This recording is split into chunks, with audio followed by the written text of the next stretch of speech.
ในตอนนี้ส่งจดหมายมาถึงน้องสอนสามสองให้เปิดอ่านละยานบ่ฮอดตาหวานส่งซองเดียวคงขาดได้จัดสองสอนเข้าใส่สาม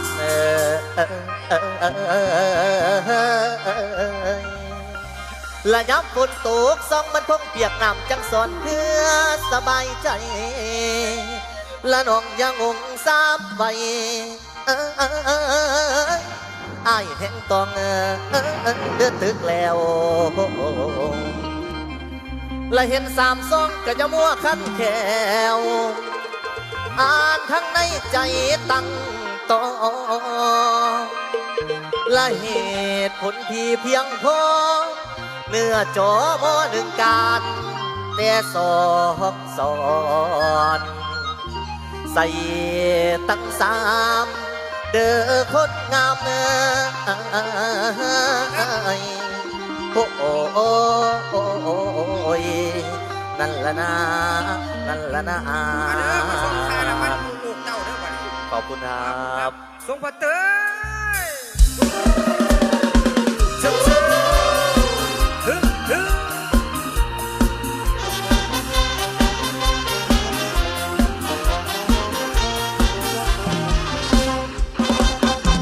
จดหมายใครมีสามซองส่งน้องมาเป็นประจำห้ามงง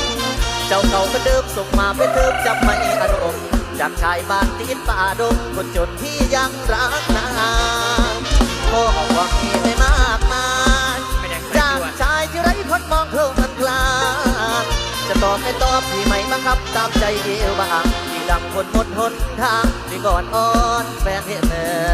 ใจขอบคุณครับ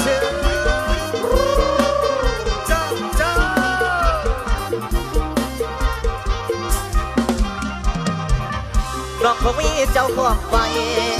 เจ้าของไว้ในหัวใจบ่มีพี่อ่านจดหมายการนี้คงสั่งสับบ่อยากมองละกันบ่ชอบก็ยอมฉีกมันเลยให้ดังทั่ว